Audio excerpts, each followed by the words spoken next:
Felipe García Calderón Sánchez, soy de la Unidad Operativa Selva Central de Descocentro y habíamos coordinado a inicios del año unas capacitaciones, participar en las escuelas de padres presenciales. Lamentablemente, como todos sabemos, por este tema de la pandemia, se han generado una serie de restricciones para evitar la propagación más agresiva de este virus del COVID-19. Sin embargo, aprovechando la tecnología y estas plataformas, agradecemos a todas las personas de todos los colegios que han sido invitados el día de hoy, que se están sumando a esta capacitación. Nuestro tema de hoy es una escuela para padres y madres, tomando como eje de trabajo principal a la familia. En primer lugar, entendamos que la familia es el espacio social y natural de desarrollo y protección de los niños, niñas y adolescentes. Desde el momento en que nosotros formamos pareja o decidimos tener nuestros hijos, empezamos a conformar una familia. Y conformar la familia también involucra a tener niños, niñas, y los niños van creciendo, tenemos adolescentes, pero la familia también tiene una zona más ampliada, vale decir, a veces hay muchas familias, sobre todo acá en las zonas del interior del país, donde además están los abuelos o algunos tíos, dependiendo de familias más ampliadas. La misión y el desafío de las familias es brindar a todos sus miembros estímulos y oportunidades para desplegar todas sus potencialidades y ejercer a plenitud todos sus derechos, ¿vale? Sus derechos civiles, sus derechos sexuales, sus derechos de libertades y todo lo que ello comprende. Lo importante no es solo su estructura formal, sino que al interior de esta familia se posean buenas relaciones entre todos sus miembros. ¿Cómo se mantienen estas buenas relaciones? A través de procesos de negociación, de diálogo permanente, comunicación, utilizando esto como herramientas para evitar y reducir cualquier posibilidad de conflicto ni violencia en el seno familiar. Sabemos que los conflictos de una u otra manera a veces son inevitables porque en un grupo familiar de 6, 5, 6, 7 o 4 personas, incluso hasta de 3 personas, no todos pensamos iguales, sin embargo, es saber manejar estas situaciones que podríamos considerar conflictos para evitar llegar a actos de violencia. Lo importante es que la familia se mantenga unida, trabajando y buscando el desarrollo individual y colectivo de todos sus miembros. Dicho esto, las funciones de la familia son principalmente atender las necesidades básicas de todos sus miembros, vale decir que cuando conformamos una familia buscamos un techo, vamos a abrigo, alimento, atención en caso de enfermedad, atención para los menores, por ejemplo, educación y orientación. Atender también las necesidades emocionales, o sea, las necesidades psicológicas, para que los adolescentes y todos los miembros se sientan queridos, se sientan respetados y que sientan que todos somos importantes para las personas que conformamos la familia y de la misma manera esta proyección que podamos tener hacia el espacio comunal, ¿no? La función de la familia también es brindar protección, ¿no es cierto? Y cuando no puede brindar la familia protección, puede recurrir a las autoridades para que esto se cumpla, ¿no? La familia debe ser un lugar seguro, donde se reciba un buen trato y donde se puede proteger a todos los miembros de amenazas externas o de cualquier desavenencia interna, ¿por qué no decirlo? Porque, como señalé hace un momento, las familias están conformadas por distintas personas, cada uno tiene su carácter y tenemos de una u otra manera que aprender a manejar estas situaciones. Siguiendo con las funciones de la familia, tenemos, cuando nosotros pertenecemos a una familia, tenemos un sentido de pertenencia, pero a la vez un sentido de individualidad. Entonces, pertenecemos a un grupo, pero dentro de ese grupo también somos individuales. Es muy importante para toda persona que esto funcione. El grupo base es la familia.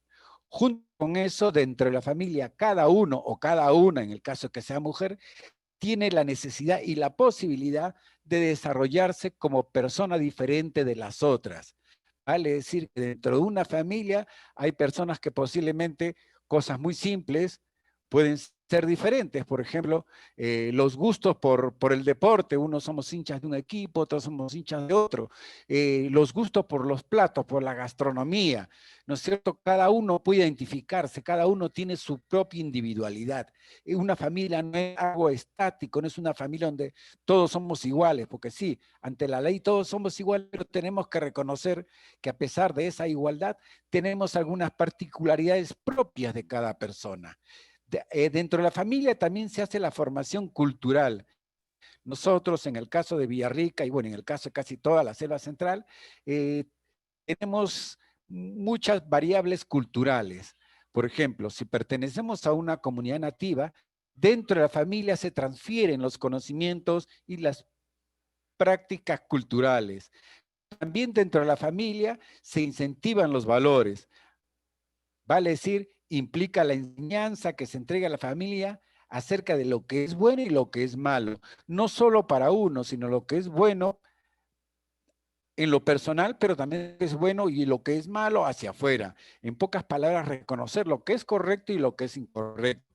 Reconociendo los valores, como el respeto, por ejemplo, hacia los demás, independientemente si los demás muestran alguna debilidad, algún defecto o alguna situación que los hace de alguna otra manera diferentes a nosotros. Todo lo cual es importante y necesario para que haya una buena convivencia en familia y no solo en familias, también con el resto de la sociedad.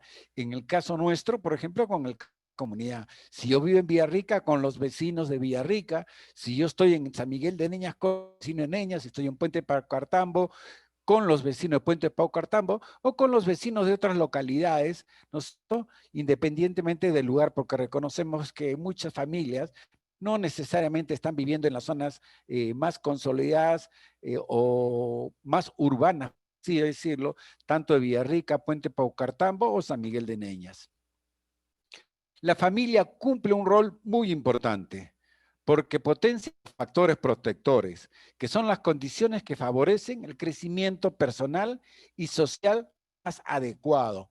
En estos factores protectores hay que trabajar para fortalecerlo y convertirlo en la base de un desarrollo apropiado. No solo el desarrollo personal, sino el desarrollo de todo el espacio social, vale decir, de toda la familia. No puede ser que al interior de una familia, por ejemplo, hayan personas que estén en contra del desarrollo de uno de ellos, ¿no? Algo así como las envidias internas que de una u otra manera, a veces sin querer también se pueden manifestar. Pero la familia también con las situaciones de riesgo, vale decir que se asocian al propio individuo y al colectivo, así como al contexto, o sea, el entorno, donde hacen su vida los niños, los niñas, las adolescentes, los adultos, en fin, algo que afecte significativamente todas las posibilidades de conseguir un nivel de bienestar que afecte su desarrollo personal o su desarrollo social. Sin embargo, al interior de la familia siempre existen riesgos.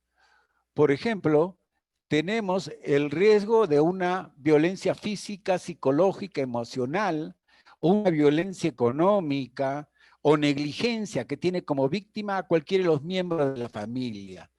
También podríamos señalar, por ejemplo, una violencia contra los de pareja, o sea, cuando hay violencia de pareja, también de una u otra manera, esto se expresa hacia los menores, incluso hacia los adultos mayores. Cuando hay violencia contra los niños, contra las niñas o los adolescentes, o con los adultos mayores, o con alguna persona que del interior de la familia puedan tener alguna discapacidad. Sabemos, no es lo que deseamos, pero puede ocurrir, ¿no es cierto? También la familia, un riesgo es los actos de descuido o negligencia que se derivan en violencia sexual. Estoy rescatando el tema de violencia sexual contra cualquiera de sus integrantes. La violencia sexual es uno de los crímenes más graves que le sucede.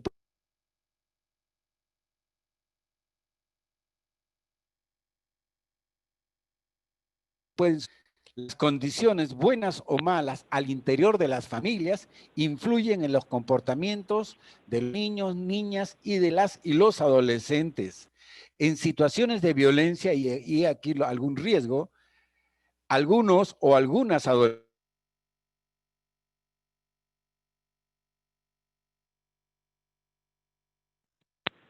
incapaces de tomar una decisión autónoma, así como a estar vulnerable ante situaciones de riesgo. ¿Cuáles son estas situaciones de violencia que pueden, cuáles son las consecuencias que pueden derivar esta violencia? Por ejemplo, que los adolescentes o los niños, niñas, por ejemplo, recurran a adicciones con alcohol, drogas, o por ejemplo, que tengan una iniciación sexual de riesgo, una iniciación sexual sin ningún tipo de confianza. Está comprobado que muchas de las familias, perdón, muchos de los adolescentes que inician familia muy temprano, tienen que ver con una necesidad o una intención de desligarse del seno familiar representado. También están comprobados que los adolescentes que terminan en pandillas sienten que esa pandilla es una familia que ellos han escogido, porque la familia natural no es cómoda para ellos. También tenemos que recordar que el autorreconocimiento, la confianza, la autoestima y el contar con un plan de vida contribuye a la prevención de situaciones de comportamientos de riesgo y de violencia. La violencia lamentablemente se replica. Si dentro de un seno familiar hay violencia, tengan ustedes plena seguridad que existe una alta probabilidad de que cuando estos niños lleguen a ser adolescentes y posteriormente dupliquen estas situaciones de violencia en sus parejas o hacia el exterior.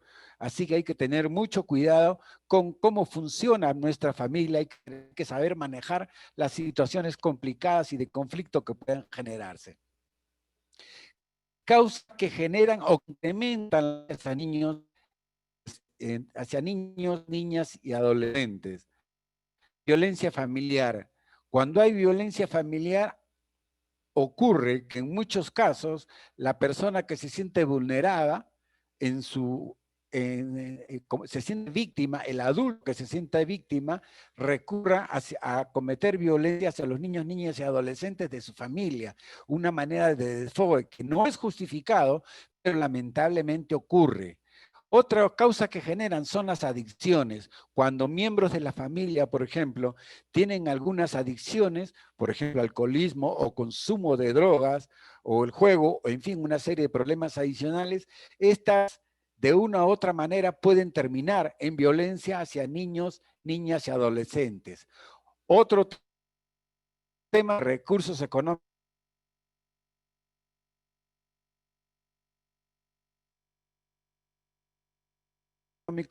sin querer, adultos descargan su violencia contra los más vulnerables. Y también hay que reconocer, como ya lo dije hace un momento, que cuando hay antecedentes de violencia sufridos, no sé si me están escuchando bien. Sí, se Cuando hay escucha. antecedentes de violencia. Es correcto. ¿Aló? Sí, se escucha bien. Se escucha bien. Cuando hay antecedentes de violencia que los adultos han sufrido, esto también puede desencadenar en violencia. Quienes somos generaciones anteriores sabemos que la idea de la mejor manera de corregir a un adolescente o a un niño es el castigo. Es el castigo físico. El castigo físico, lamentablemente, y hay que decirlo, en muchos casos, cuando se cae en excesos, pueden generar traumas y daños emocionales que a veces son de por vida. Si a mi padre me corrigió pegándome, entonces, o mi madre también me consiguió castigándome de manera física, yo también voy a hacer lo mismo porque es desde mi punto de vista y como he sido criado, la mejor manera de cuidar o de educar a mis hijos. Una manera complicada, y ya venden que existen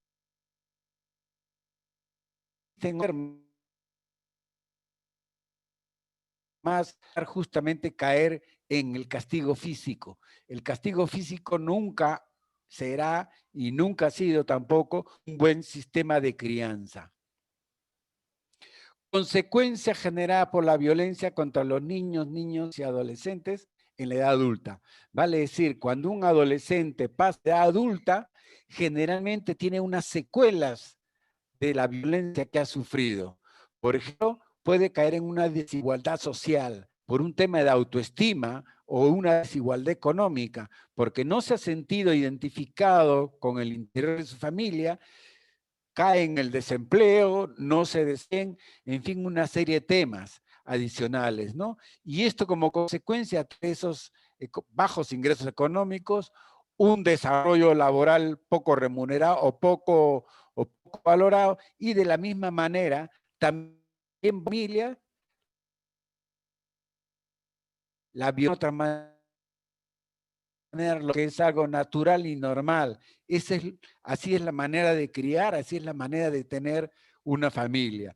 Si un adolescente, cuando se hace adulto, ha venido de un hogar donde había violencia de pareja, él va a dar por sentado, ¿no es cierto?, que no es en todos los casos, hay que reconocerlo, que puede haber violencia y que es un derecho de que haya violencia de familia. Generalmente esta violencia, los que sabemos, siempre ocurre entre las personas de mayor fortaleza física, casi siempre es el varón, contra la persona más débil, que en general es la mujer o la esposa. Cuando nosotros hablamos de todos hasta el momento conversado, tenemos que ir señalando el tema de la autoestima. A veces no nos preocupamos mucho por la autoestima y sin querer afectamos la autoestima de nuestros hijos o de los integrantes del grupo familiar. La autoestima no es otra cosa que es la habilidad de conocernos a nosotros mismos, que nos ponga predispuestos a sentirnos competentes o capaces para afrontar los desafíos de la vida y a ser merecedores de felicidad. Todos tenemos derecho a ser felices y para poder ser felices de una u otra manera, tenemos que tener una autoestima buena, una autoestima normal, porque reconozcamos que existen también distorsiones de la autoestima. Hay personas que tienen una baja autoestima y no se sienten capaces de nada, y hay personas que tienen una autoestima inflada, aquellos que se sienten en el centro del mundo y que eso de una u otra manera tiene que ver con la crianza.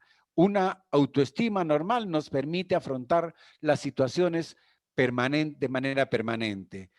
Nos da autonomía, nos hace personas asertivas, vale decir que seamos capaces de tomar decisiones, capaces de valernos por nosotros mismos y de protegernos nosotros y proteger a otras personas que están en nuestro entorno.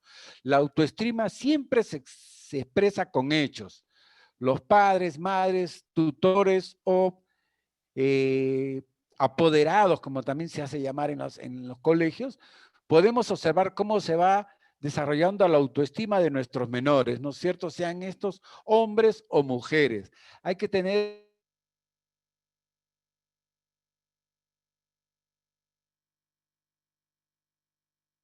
hombre, tú eres mujer, los tratos son diferentes. Tenemos que reconocer, como lo dije desde el inicio, que todos nuestros hijos, si tenemos 2, 3, 4 hijos, todos nuestros hijos no son iguales. Unos de repente son más hiperactivos, otros no lo son tanto, otros son más reposados, pero todos tienen que sentir un trato igualitario, ¿no es cierto? La tarea más importante es que los adolescentes, niños y niñas, sientan afecto de parte de los miembros de la familia y principalmente de sus padres, porque eso los hará resistentes a los aspectos difíciles que se le presenten en la vida. Cuando tengamos que aplicar disciplina, entendamos que esta disciplina debe ser una manera constructiva. En pocas palabras, podemos dar un castigo que no necesariamente es un castigo físico, porque, ojo, la disciplina no es sinónimo de castigo. La disciplina es poner reglas claras para que todas las personas de una u otra manera, todos los integrantes, sobre todo los niños y niñas, estén muy identificados que sus padres son quienes ponen las reglas, quienes conducen la familia. Así que hay que tener mucho cuidado de decir disciplina es solo castigo. Disciplina conlleva a otras situaciones. Los niños, niñas y adolescentes deben reconocer que sus padres también deben atender las necesidades de su pareja. Ellos no son el centro del mundo, ellos son parte de un grupo y si ellos ven, por ejemplo, que la relación de pareja, va a decir, entre papá y mamá es buena, la posibilidad de éxito de educación tanto de hijas mujeres como de hijos varones será mucho más alta porque tendrá aspiraciones similares a que cuando sea adulto formar una pareja, ¿no es cierto?, donde prima el respeto, el trato y el manejo. En pocas palabras, van a tener menor posibilidad de equivocarse al momento de elegir una pareja. Y de esa misma manera es inevitable que los niños, niñas y adolescentes perciban los conflictos que hay entre sus padres. Los niños, niñas y adolescentes notan cuando la relación entre papá y mamá es distante o cuando la relación entre papá y mamá es conflictiva. En el caso de Villarrica, por los estudios que hemos hecho, los levantamientos de línea de base que hemos realizado justamente para la implementación de esta escuela de padres, hay muchas familias uniparentales, va a decir que solamente existe o el papá o la mamá. Las situaciones pueden ser en cada caso muy particulares, que hubo abandono, hubo viudez, en fin, una serie de temas adicionales. Sin embargo, eso no tiene por qué afectar la situación de los niños o de los adolescentes. Hay que esforzarse por demostrarles que a pesar de las situaciones incómodas o atípicas, eso no lo va a afectar a los adolescentes. Hay que demostrar equidad en el trato. Por ejemplo, en el trato a nuestros hijos hombres y a nuestras hijas mujeres. En algunas familias, lamentablemente, criamos a los varones de una manera y a las hijas mujeres de otra manera. Las enseñanzas, los valores son los mismos. Tenemos que enseñarles que el respeto al sexo opuesto. Si tu hijo es hombre, tienes que enseñarle que respete a las mujeres. Y si tu hija es mujer, tienes que enseñarle respeto hacia los varones. Es tratar de evitar las situaciones de conflicto y todos los tipos de problemas que pueden haber por el simple hecho de ser hombres o mujeres. Como ya le he señalado, todos nuestros hijos e hijas no son iguales. Algunos son de fuerte carácter, otros son más sensibles, hay interactivos, hay reposados, hay los traviesos, en fin. Pero se debe demostrar a pesar de eso que para todos y cada uno el trato y el interés por protegerlo, por cuidarlo, por quererlos, es justo. No podemos decir, por ejemplo, que tu hermano puede ir a una reunión, tú no puedes ir a la misma reunión. O a los dos se les da las mismas condiciones y se toman las previsiones para que los dos puedan gozar de los mismos derechos al interior del hogar. Algunos datos importantes para la mejora de la autoestima. Hay que ser muy generoso en los halagos, ¿no es cierto? Cuando nosotros hablamos con nuestros hijos, por ejemplo, que ha logrado un triunfo, hay que ser generoso con los halagos.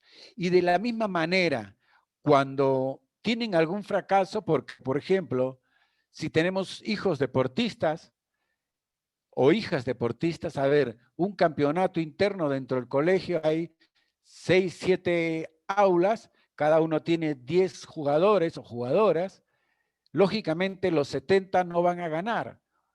Ganará un equipo, pero no ganan los demás, ¿no es cierto? Entonces, en ese caso hay que enseñarles a manejar sus frustraciones, sus errores, sus derrotas, porque en la vida es así. En la vida hay triunfos y hay derrotas y eso hay que manejarlo de manera constructiva cuando sea necesario, brindando alternativas. Por ejemplo, si nos fue mal en un campeonato, nos fue mal en hay que brindarles alternativas. Por ejemplo, decir, prepárate más, yo te apoyo, vamos a buscar alguna manera de preparar mejor para que consigas buenas notas o para que tengas más triunfos. Lo importante es que compitas en igualdad de condiciones, en fin, hay que brindar alternativas que sean positivas. No olvidarnos que hay que pedir la opinión de los niños, niñas o de los adolescentes. A veces los padres cometemos el error de querer proyectar nuestra vida a nuestros hijos.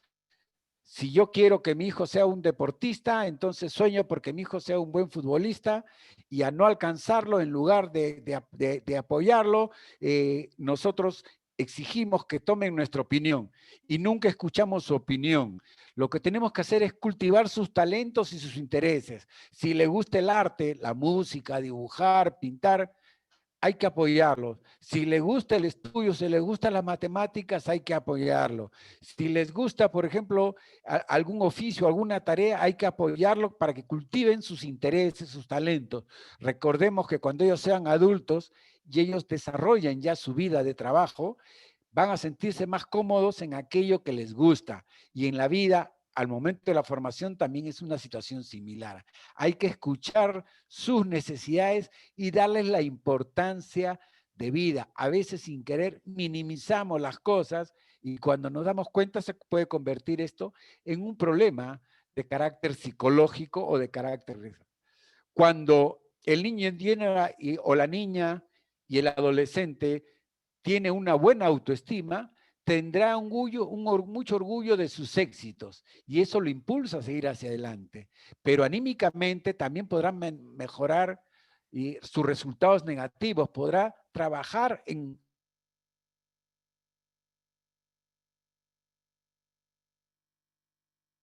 Cuando sean adultos no dependerán de otras personas para hacer sus tareas y actividades. Tendrán facilidad para asumir responsabilidades y se sentirán capaces de influir positivamente en otras personas. En pocas palabras, estamos criando futuros adultos con mucha posibilidad de salir adelante. Cuando un adolescente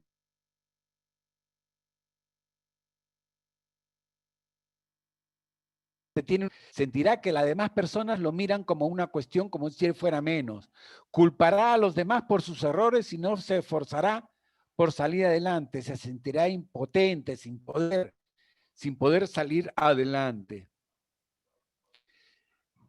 Pero el autoestima de los padres y las madres también influye en niñas, niños y adolescentes. ¿Por qué? Porque los padres somos los modelos que nuestros hijos e hijas replican. Ellos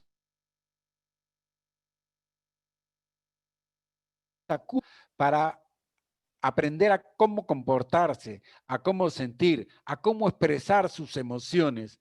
A veces no nos damos cuenta y nosotros como adultos, por ejemplo, estamos deprimidos por algún problema que tenemos y sin quererlo, eso lo trasladamos de manera indirecta a nuestros hijos. ¿Que vamos a tener como personas adultas muchos problemas? Seguro que sí, sobre todo en la actualidad, ¿no? Podemos tener problemas de tipo económico, podemos tener problemas de salud y una serie de temas adicionales, pero siempre tenemos que dar una imagen de que eso no nos va a derrotar, porque eso hace a nuestros hijos luchadores y ganadores hacia adelante. Si nosotros tenemos una baja autoestima, influiremos negativamente en nuestros hijos.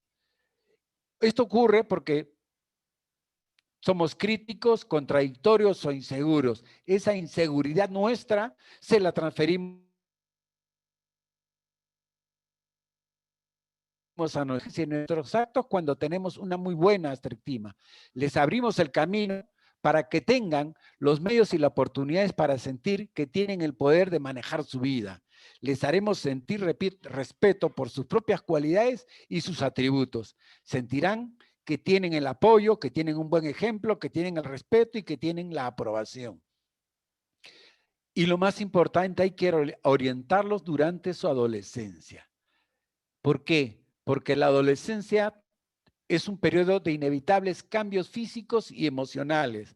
Todos hemos pasado por ser adolescentes, ¿no es cierto? Lo primero, comenzamos a notar nuestros cambios físicos. En el caso de las mujeres, por ejemplo, se les anchan las caderas, se comienza a formar su cuerpo, aparecen los senos. En el caso de los varones aparece el vello púbico, los bigotes, en fin, esos son los cambios físicos. Pero también comienzan los cambios emocionales, porque comenzamos a construir nuestra personalidad, comenzamos a construir nuestra idea de cuál es el desarrollo futuro. En la adolescencia aparece el interés por la imagen personal. ¿Por qué? Porque nos interesa construir un círculo social de amistades con quienes compartir puntos en común.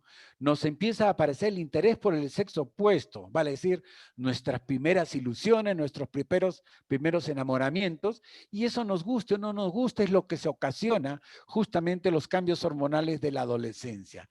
Es la etapa en la que los y las adolescentes necesitan de la mayor orientación, sobre todo en el tema de sexualidad, para evitar una iniciación sexual irresponsable con infecciones de transmisión sexual o embarazos no deseados. Hace algunos años conversaba yo con un amigo y él me dice, yo no tengo problema de embarazo no deseado porque mis 2 hijos son hombres. Y yo le decía, ¿y si tus hijos embarazan a una mujer, qué ocurriría? Entonces, ambos casos tenemos, tanto a hombres como a mujeres, tenemos que orientarlos para que tengan una sexualidad responsable. Si los padres no tenemos, los padres o las madres no tenemos las habilidades necesarias para poder conversar con nuestros hijos sobre esto, podemos recurrir al apoyo profesional, vale decir, en el hospital, de repente el tutor del colegio para que nos apoye y nos oriente cómo tenemos que hablar a nuestros hijos sobre el tema que a veces son sensibles, ¿no? Creemos nosotros que nuestros hijos siguen siendo los bebitos, pero ya no son bebés. Al llegar a la adolescencia, comienzan a tomar forma, comienzan a formar su personalidad. Tenemos que prevenir que nuestras hijas e hijos sean víctimas de violencia sexual. La violencia sexual contra los niños, niñas y adolescentes son los crímenes más terribles que existen. No solo porque afecta su integridad física, sino que también se agrede su estabilidad emocional, presente y futura. En el Perú, lamentablemente, las cifras son muy complicadas. 35 de cada 100 niños, niñas y adolescentes alguna vez han sido víctimas de alguna forma de violencia sexual. Así que tenemos que tener mucho cuidado con esto. A veces no nos damos cuenta y nos descuidamos o pensamos que es muy tranquilo la situación. Pero las estadísticas también nos muestran que el 90% de estos crímenes contra los adolescentes, vale decir, la violencia sexual, se producen por personas cercanas, vale decir, familiares directos, hermanos, primos, padres, abuelos, indirectos, los vecinos o amigos de la familia, amigos con los cuales tenemos mucha confianza. Así que hay que estar muy atentos para tratar de evitar que nuestros adolescentes, niños, sean hombres o mujeres, porque también hay violencia. Las cifras de acá, del Centro de Emergencia Mujer de Villarrica, también han recibido denuncias de violencia sexual contra niños varones. O sea que hay que tener mucho cuidado, no es solamente las mujeres, también los varones pueden sufrir violencia sexual. La violencia sexual, puede ser física, incluso puede ser violencia psicológica, como el acoso sexual, un piropo, una grosería, muecas, en fin, o invitaciones con contenido sexual que puedan agredir la integridad o, podríamos decir así, la idea de lo que es un espacio seguro que tiene un niño o niña o adolescente.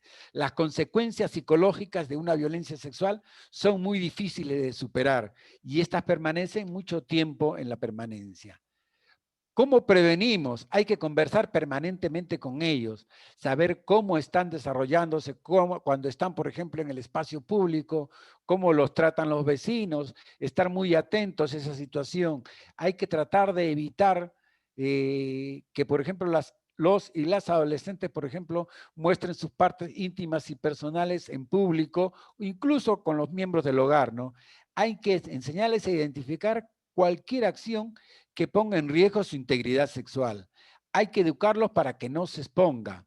Por ejemplo, que no transiten solos a altas horas de la noche por lugares oscuros, lugares peligrosos, que no reciban regalos de extraños, porque a veces detrás del regalo hay una segunda intención. Hay que estar atento ante cualquier comunicación de sus hijas o hijos sobre personas que les hacen en situaciones o conversaciones de contenido sexual. A veces unas conversaciones que parecen inocentes tienen una segunda opción y hay que tener mucho cuidado.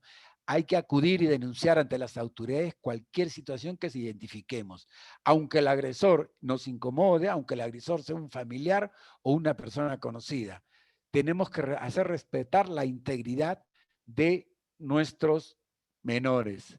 Y ya para ir terminando, esta exposición se hace en el marco de un proyecto que nosotros implementamos en coordinación con la Municipalidad Distrital de Villarrica y con el financiamiento de la cooperación española a través de Manos Unidas. En los próximos días, hacia finales de este mes, estamos sacando una cartilla de orientación para tratar la adolescencia, no solamente temas de sexualidad, sino para tratar de acercarnos a los hijos. En coordinación con los tutores y con los directores de los centros educativos, vamos a hacer entrega a cada colegio de una cantidad de cartillas impresas para que los padres de familia puedan recogerlas y puedan tener un documento de consulta para atender ante cualquier caso. Bueno, muchísimas gracias. Cualquier pregunta por este medio. Sí, buenas noches con todos y todas. Bueno, ahorita se encuentran presentes 3 tutores encargados del colegio San Miguel de Neñas, Pedro Ruiz Gallo y Manuel González Prada. Asimismo, la profesora Lisette Castillo está levantando la mano. Por favor, ¿puede participar? Buenas noches con todos y muchas gracias por la apertura. Mi consulta es la siguiente. En caso de que la niña fuera una niña introvertida y no puede expresar lo que le viene sucediendo respecto a un probable acoso sexual, ¿cómo uno como familia la puede ayudar? ¿Cómo la puedo abordar si sé que es una niña introvertida y no va a ser fácil la comunicación con ella? Esa sería mi consulta. Gracias. ¿Ya? ¿Alguna otra consulta, perdón? ¿O esa es la...? Bueno, como dije yo al inicio, todos los adolescentes, todos los niños no son iguales, ¿no? Hay adolescentes, como dijo la profesora, que son introvertidos. A esos adolescentes introvertidos hay que buscar el mecanismo de tratar de entenderlo, porque a pesar de que son introvertidos, nosotros como padres siempre nos damos cuenta cuando tiene alguna situación que los incomoda o que la incomoda en este caso. Tengo entendido que varias instituciones educativas de Villarrica tienen un psicólogo, pueden acercarse del psicólogo y consultar con el psicólogo para tratar de darle una orientación suficiente a esta niña y de una u otra manera, como podríamos decir de una manera muy coloquial, sacarle con cucharita, ¿no es cierto?, sus incomodidades, que a veces son muy sencillas, ¿no? A veces sin querer tenemos a una persona, a un adolescente introvertido, porque bueno, como por esas cosas del destino físicamente es más pequeñita, o es gorda, o es delgada, o es chiquita, o es muy alta, y a veces sin querer nosotros contribuimos a que sea más introvertida. Generalmente los introvertidos son introvertidos hacia personas de afuera, pero hacia personas del interior de la familia no siempre, pero como bien dice la profesora, a veces ocurre eso, y para evitar que eso ocurra hay que buscar a veces pretextos, pequeñas conversaciones para ir sacando las cosas y si encontramos alguna situación complicada, podemos recurrir a un profesional de la psicología y si es una situación grave, no dudemos en denunciar ante las autoridades cualquier riesgo que ellas tienen.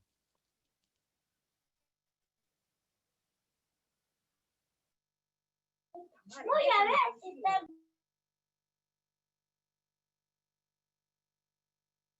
Participación tal vez de los tutores de cada colegio.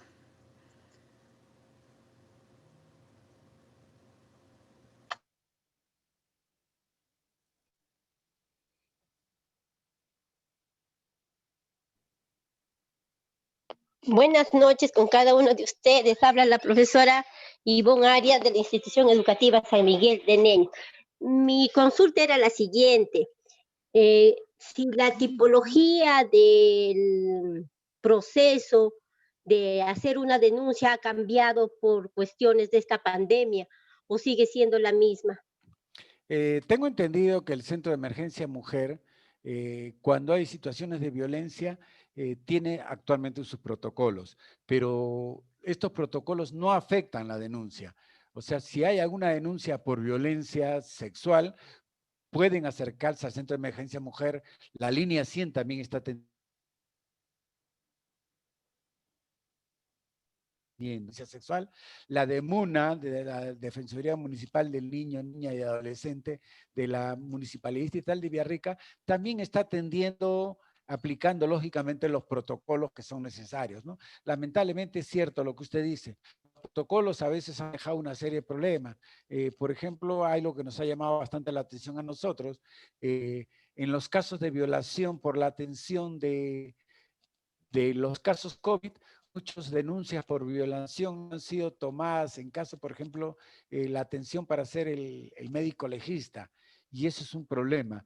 Pero ahora que ya de una u otra manera podemos decir que existe cierto manejo ya con mejor práctica, sabemos que todos, tanto el hospital, Centro de Emergencia Mujer, la policía, el juzgado de paz, todos tienen sus protocolos de sanidad para evitar el contagio, pero eso no impide que podamos hacer alguna denuncia o alguna consulta profesional. En el caso del hospital de Villarrica, tengo entendido que el psicólogo tiene un teléfono, nosotros no sé si lo podemos compartir, JB, creo que lo tenías tú. El psicólogo del hospital tiene un teléfono con el cual está haciendo una atención remota, porque es cierto, pues a veces por recurrir al hospital podemos ponernos en riesgo ante del contagio con el COVID, ¿no? Así que hay que tener mucho cuidado, pero todo se está manteniendo a pesar de las restricciones por la pandemia. Ok, el número telefónico lo facilitaré a los tutores encargados de cada institución educativa. ¿Alguna pregunta más que tengan ya para poder cerrar este taller?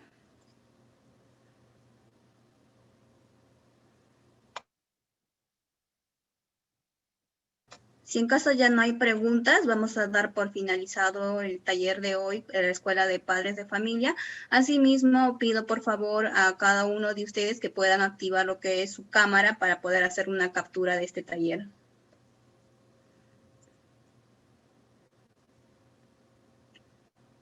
Antes de concluir, muchísimas gracias y nos pondremos de acuerdo con los tutores cuando ya tengamos la versión impresa de esta cartilla de orientación para padres y madres sobre el tema de la adolescencia y con los tutores de cada institución educativa haremos la distribución. Cada institución educativa, en coordinación con los tutores, recibirá un número, no sé, 150 o 200.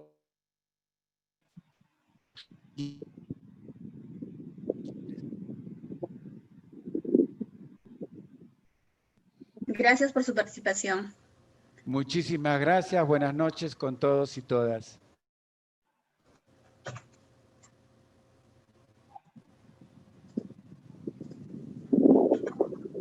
Yeah.